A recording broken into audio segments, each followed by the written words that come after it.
What is up, guys? Jay here, and today I'm excited to bring you the first part of a new LP, this being my Pokemon Y Randomizer Nuzlocke challenge, which I'm really excited about. So let's go ahead and jump into this. I think I have all my 3DS recording stuff set up right with the sound and everything. Hopefully I do. I can hear it right now, so we'll see. Let's check out this mirror on the wall real fast. And so, like I said, I'll be doing a randomized Nuzlocke challenge, a Nuzlocke challenge just in general. I'll put the rules in the description probably, but basically, if you don't know, it's any Pokemon that faints will be considered dead, and you can't use it for the rest of the playthrough. I'll just be putting them all in a box in the PC. You can only catch the first Pokemon that you encounter on each route, so that gives you one encounter per route, and then lastly, I'll be nicknaming all the Pokemon just so that I get more attached to them, so if they die, I'm sad. Which I will be anyway, but, you know, whatever. So here's these two fine people standing outside my door. Well, that's debatable, actually, but they're here. These are our neighbors, apparently. Oh yeah, and so the other part of this LP that I think is going to make it somewhat unique and very fun is I'm planning on making it a randomized playthrough, which you might be saying, wait a second, Jay, you're on a 3DS, how the heck are you going to do that? So, I mean, as far as I know, there's no way to actually, like, go in and randomize the game itself, so my alternative to that is going to be, for every encounter, I'm going to use a random number generator before the encounter, and it's going to be set from, I think, like 1 to 719, which is the, maybe 718, the number of Pokemon there are in the Pokedex, at least not including, like, the event legendaries that haven't been released yet. And basically whatever number I get is going to correspond to the dex number of the Pokemon that I'm going to trade in for the Pokemon I catch. So for instance, let's say I use my random number generator and I get like a 694. Look at what number that is, I'm curious. 694 is a Helioptile. Sorry for that bang on the mic. So, like, you know, I catch like a Scatterbug on Route 2 or whatever. It's my nickname. I'll just go by Jay. It's nice and simple. Then I will trade in using Pokebank and my other version of Pokemon Y with my primary playthrough, as well as like my old version of Black 2 and White. I have a ton of Pokemon throughout all of those games. I'm confident I can breed myself whatever Pokemon I need. So I will put on Pokebank like a level 2 Helioptile and trade it in between episodes for whatever Pokemon I actually catch. So therefore, my starter doesn't matter. I'm just going to pick Froakie because it's my favorite of the Gen 6 starters. It's gonna. Oh, I already forgot to do this. So let's see what our starter is going to be. So you can see, pull it up on the webcam. It's probably not going to focus on it too well, but so random number between 1 and 117, and it is a 200 even. I'm just going to look up on my laptop. That's going to be something second gen. What 200 corresponds to. 200 is a Misdreavus. So that's pretty sweet. That's what our starter is going to be. I can dig that. Misdreavus is solid. That is a decent start. I'm just going to name all of these guys whatever I'm trading them in for. So I'll call this guy Misdreavus just so I can't forget what I should be trading in for between episodes. I think I spelled that right. Misdreavus. We'll go with that. Decided on the name Misdreavus. Yes. That'll be an interesting starter. I don't know if I've ever used one of those on an in-game team before. That's cool. That'll give me something new. Got our Pokedex. Not even bad. And then another thing with that rule is, like, say we got the dex number of a fully evolved Pokemon, like a Blastoise, for example, and it was trading in for, like, a level 3. I would obviously have to trade over a level 3 Squirtle, but that's okay. I mean, that's fine. And the only other exceptions is if I roll an event legendary, like the number of an event legendary that you can't get at a certain level. So say I'm trading in for a level 7 and we get a Raikou. Well, at no point in any game can you legally get a level 7 Raikou, so I'm probably just going to have to re-roll for that. But I'll deal with that if it happens, and hopefully if I do get any legendaries, they'll be at higher levels later in the game where I can actually like trade them over legitimately. That'd be sweet. If not, I'll just re-roll and we'll deal with that when we get to it. So let's fight Shauna, and for our first fight in the game, they nicely in this game give us type advantage, unlike lots of old games where your rival starts with a Pokemon that has type advantage over you. So I can just bubble away, and you even start with a stab move, which I don't think, this might be the only game where your starter at level 5 starts with a stab move. Wow, she gets the burner off the bat. It doesn't really matter though, I can probably two-shot this thing.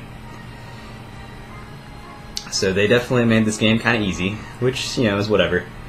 Especially with the experience share, which I'm still deciding what I'm going to do with in this playthrough, whether I'm going to use it at all or whatever.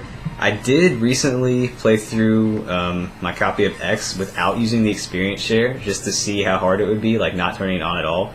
And the game actually gets kind of hard by the time you get to like this 8th gym and onward, because like I think I just beat the 8th gym on that playthrough right now. All my guys are around level 50, and the trainers in Victory Road are like 58, and I'm like, oh crap. But anyway, we'll deal with that when we get here. Since all the Pokemon on this playthrough are coming from Pokebank, and they're going to be getting extra experience, I think it'll work out to where they're probably leveled about right without the experience share. But if I need to do some grinding in between episodes, whatever, it's not a big deal. So first let's go ahead and give this note to our mom so that we can continue with the game. And my plan for this first episode is basically just to get our, well, we already got our starter, so we're going to get our encounter for Route 2 and then Saint Moon Forest, so that we'll have 3 Pokemon starting in episode 2. And in between episodes I will get those 3 Pokemon from Pokebank and trade them in. So that is the current game plan.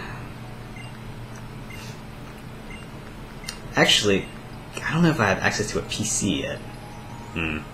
That might actually be a thing. I don't know. Yes, I know how to use a time map, but you're going to show me anyway. Okie doke. So let's roll out of here. What's up, Rhyhorn? Who wants to play? Aww.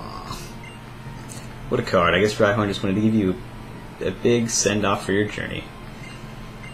It's pretty old Rhyhorn. Dang. See ya. Alright then. Open up them doors. Still find it a little weird that they made that its own separate route, Route 1 right there, because there's no actual like wild Pokemon or anything. I mean, it's nice visually, but it doesn't really do anything for you.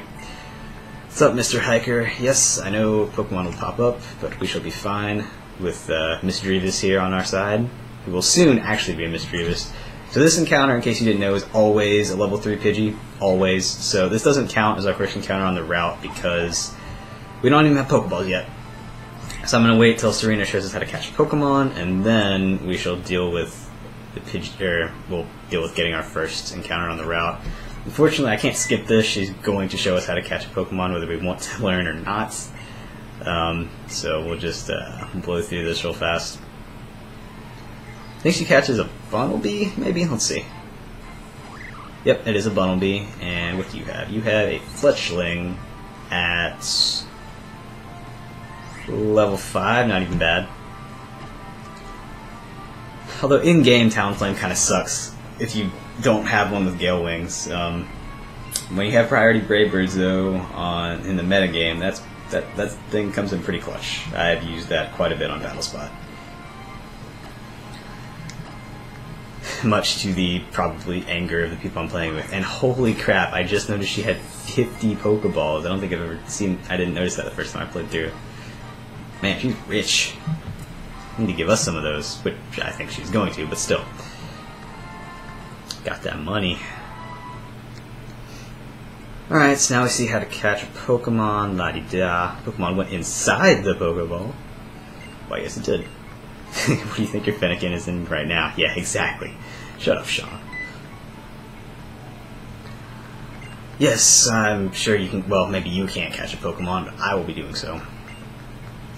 Okay. And let's see what our encounter for Route 2 is going to be. So let me pull up the random number generator again. Try and get it in front of the webcam so it's visible. Next number is, if you can see that, it's a 386. So let's see what that corresponds to. That's a Deoxys. Oh man. Well, that kind of sucks because as much as I'd love a Deoxys, I can't get like a level 3 Deoxys, so I'm going to have to roll that one again. Really wish we could have used that. 403. Yep, that's a 403. That's going to be something early on 4th gen. Let's see what that is. 403 is a Shinx! Yes! I love Shinx. That's one of my favorite 4th gen Pokemon. Luxray is the best. Alright, so if we can catch whatever this is, we can trade it in for a Shinx, which is going to be fantastic. I'm actually really excited about that. It doesn't get the best moveset, but I just really like Luxray's design, and it's a cool Pokemon. Pound should not kill this thing, so hit with Pound and then catch it. Perfect. Could use another one, but I don't want to risk a crit, and honestly, it's level 3 Bunnelby. It should get in the freaking Pokeball. I mean, come on now. Alright, let's try that. Pokeball, go! Please just stay in there. Don't make this a thing, Bunnelby. And there we go. Alright, so you shall be called Shinx. Just so that I keep that straight. Excuse me. Bunnelby. Huge power Diggersby. It's actually pretty solid though. Alright, so you shall be Shinx. And I'm going to go ahead and get my encounter for Santaloon Forest as well. I believe we have to fight this guy. You know, it's whatever. Even though technically Froakie isn't our real starter, it's Mischievous, but I can live with fighting one guy for now, just to get access to Santaloon Forest. Just bubble through this thing. Imagine that ought to work just fine. The bubbles! Alright. Eat up that tackle. Solid 4 HP. If this was a Mischievous, I wouldn't even take damage from that tackle. I hope Mischievous gets like some early moves that do damage. The only problem is occasionally, like at low levels, Pokemon that you don't normally find at low levels have terrible movesets just because you wouldn't normally be using them at that level. So I'm going to hit level 7, so that means we'll be trading Mischievous over at level 7, and Shinx at level 3, I believe, is the level of that Bunnelby. Defeated Youngster Austin. Freaking got him. Alright, so let's go see what our Santaloon Forest encounter is going to be. No, Shauna wants us again. Yeah, okay. Well, she'll heal us, which is kind of handy. So let's see. Actually, first, let me try and get in the habit of getting our random number first. So, next number is a 400 even. Let's see what that is. That's a Bibarel. Or Bibarel, whatever you want to say. Alright, so that's going to be a Bidoof. So I think we just found our HM slave. I don't know, I might try and use it, we'll see. So, whatever I can catch here trades in for a Bidoof. Which is kind of interesting that two of our first Pokemon we got were Shinx and Bidoof, which are basically like the 4th gen equivalents of what you'd find on the first route or two, which is kind of funny. So let's go ahead and pound and then catch this thing. I don't think level 4 it even knows any grass moves, so we're not in danger here with our Froakie. Let's go for the Pokeball. See if I can catch this thing. Pansage is probably the only of the 3 monkeys that is even redeemable. I mean, Simisage is actually pretty solid. The other two, well, they're not necessarily bad, I just hate their designs. They're some of my least favorite. Simisage looks pretty decent, though. So we got ourselves a Pansage, which is going to be a Bibarel. Oh well. Well, it's actually going to be a Bidoof, because we can't get a level either 3 or 4, whatever it was, Bibarel, which is fine. So, Bidoof. And I think I'm going to end off this episode here. In between episodes, I will go ahead and trade over the appropriate Pokemon. Just as a recap, they're going to be Mischievous, level 7, Shinx, level 3, and Bidoof, level 4. So, I hope you enjoyed this first episode. Leave a like if you're excited about this LP like I am, and want to see more. It'll be coming soon. And as always, thanks for watching. I will see you next time.